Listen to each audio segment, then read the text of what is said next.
నేను మీ మధునండి. ఎప్పటికప్పుడికి నోటికి రుచిగా, ఘాటుగా తగిలేటట్టు తెచ్చే మీ మధు ఈరోజు పొటాటో వెల్లుల్లి కారంతో వేపుడు తెచ్చిందండి. చిట్టి పొటాటోస్‌తో అలా తీసి ఇలా నోట్లో పెట్టుకుంటే నవనాడులు నాట్యమాడాలి. అప్పుడప్పుడు ఇలాంటివి ట్రై చేయటం వల్ల నాలుకని రుచిని కోల్పోయిన దాన్ని మళ్ళీ రీఫ్రెష్ చేస్తది. అంత రుచిగా ఉంటాది. ఫుల్ ప్రాసెస్‌లోకైతే వెళ్ళిపోదామా? చిట్టి పొటాటోస్‌ని మనము 350 గ్రాములు తీసుకున్నానండి. రుచి మాత్రం అమోఘంగా ఉంటాది. ఈ చిట్టి పొటాటోస్‌ని ముక్కాల భాగం కుక్ చేసి తపక తీసి దాన్ని చూడండి ఎంత బాగుందో. గోళీల్లాగా అలాగే తినేయాలనిపిస్తుందిగా. వాటిని పక్కన పెట్టి ఇప్పుడు స్టవ్ ఆన్ చేసుకొని ఒక దళసరి కడాయి తీసుకొని అది హీట్ అయిన తర్వాత మంచి క్వాలిటీ ఆయిల్ తీసుకోండి. ఆయిల్ హీట్ అవ్వాలి కదా! నేనైతే పొటాటోస్ వేగే అంతవరకు చాలు అని నేను ఆయిల్ తీసుకుంటున్నాను. మీకు పొటాటోస్ ఇంకా బాగా మాకు షేప్‌లో కావాలి అనుకుంటే ఎక్కువ ఆయిల్ తీసుకొని మళ్ళీ దాన్ని తీసే పనైతే తీసేయండి. ఇప్పుడు ఆయిల్ హీట్ అవుతుంటాది. ఈ చిట్టి పొటాటోస్‌ని రెండేసి విధంగా కట్ చేసుకోవాలి. నాలుగుగా కట్ చేయబాకండి. సింగిల్‌గా వేయటం వల్ల ఏందంటే మసాలా పై వరకే పట్టుకొని లోపల మనం పొటాటో తిన్న ఫీలే వస్తది. అందుకోసంగా ఒక్కొక్క దాన్ని 2 పీసులుగా కట్ చేసుకోండి ఈక్వల్‌గా. ఈ విధంగా 350 గ్రాములని ఈక్వల్‌గా కట్ చేసుకోండి. పక్కన ఇంకో కర్రీ లేకుండా దీంతోనే మనం తినేసే విధంగా అంత రుచిగా ఉంటుంది. ఇందాక ఆయిల్ హీట్ అయిందిగా, చిన్నగా వీటిల్లోకి ఆయిల్లోకి పొటాటోస్ని అయితే వదలండి. ఇవి ఎక్కడ చిదక్కుండా ఉండేదాని కోసము ముందుగా ఫ్రై చేస్తున్నాము.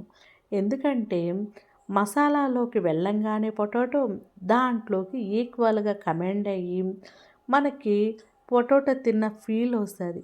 ఈ విధంగా ఫ్రై చేసుకొని సపరేట్ చేసుకొని మళ్ళీ కర్రీల్లోకి ఫ్రైల్లోకి వాడుకున్నామంటే రుచి అమోఘంగా ఉంటుంది.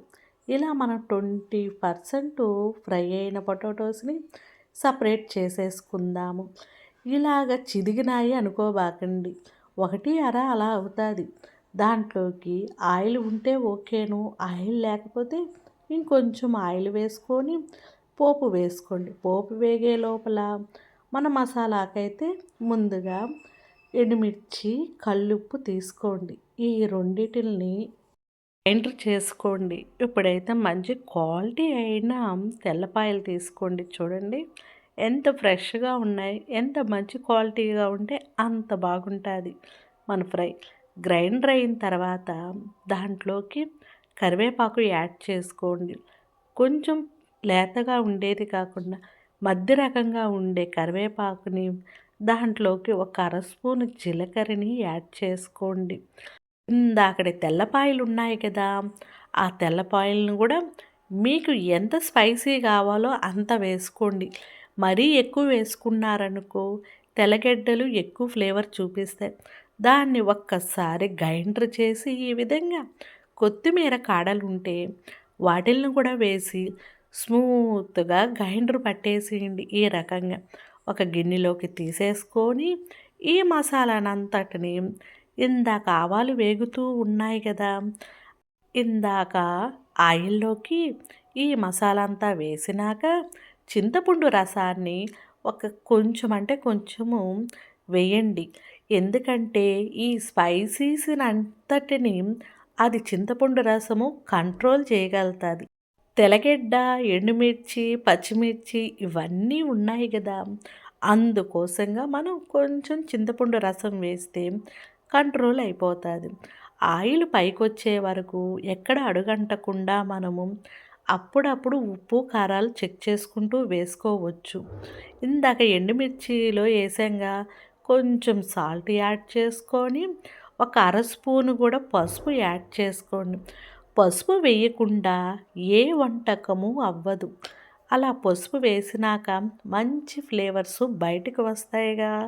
ఇట్లన్నిటిని సిమ్లోనే పసుపు వాసన వెళ్ళేంత వరకు అలా ఇలా ఇలా అలా కలబెట్టుకుంటూ ఉండాలి. పసుపు వాసన అలాగే వేయటం వల్ల మనకి ముక్కులకి అదిరిపోతాదిగా. ఇంకా అయితే ఒక 3, 4 పచ్చిమిర్చిని చీల్ చీలికలుగా చేసి అలా యాడ్ చేయండి. అలా యాడ్ చేసుకున్నాక ఇందాకటి మన పొటాటోసు 20% ఫ్రై అయి ఉన్నాయి కదా! వాటిల్ని కూడా యాడ్ చేసేసుకోండి. టేస్ట్ అయితే అమోఘంగా ఉంటాదండి. ఈ బంగాళదుంప, తెల్లగడ్డ కారము అదిరిపోతాది రుచిలో బ్రహ్మాండం. 2, 3 రోజులు కూడా నిలవుంటాది. అయితే పొటాటో వేసాం గదా! దానివల్ల పాడవదు. ఉట్టి కారం అయితే మనకి వారమైనా ఎక్కడికి పోదు. కొంచెం కరివేపాకు యాడ్ చేసుకున్నాక మీకు ఇంకొక విషయం ఏందంటే మధ్య మధ్యలో ఆయిల్‌ని చెక్ చేసుకుంటూ వేసుకోండి.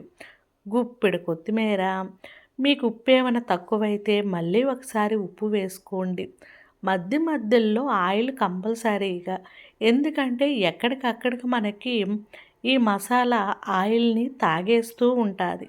అందుకోసంగా అడుగంటకుండా సుతమారంగా అలా ఇలా ఇలా అలా కలిపెట్టండి. మనకి దీనికి కాంబినేషను ఏది అవసరం లే. అంత కర్రీ పెట్టుకొని, వేడి వేడి రైస్ పెట్టుకొని, మీకు స్పైసీ అనిపిస్తదా? కొంచెం అంటే కొంచెము నెయ్యి వడ్డించుకోండి. కమ్మంగా నాలిక దూల తీరిపోయేటట్టు ఈ రుచిని ఆస్వాదిస్తూ తినండి. ఎంతో రుచిగా ఉండే ఈ పొటాటో, తెల్లగడ్డ కారం వేపుడు అదురహా! అప్పుడైతే అమ్మమ్మ కమ్మంగా మా తాతకి చేసి పెట్టేది.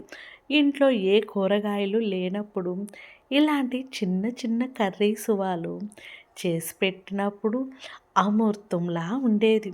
నా మెదడులో ఎక్కడో ఇరుక్కోపోయిన ఇలాంటి వాటిల్ని మీ ముందరికి తేవటానికి మ్యాక్సిమం ట్రై చేస్తాను. కొంచెం స్లోగా మన వీడియో ఉంటాది.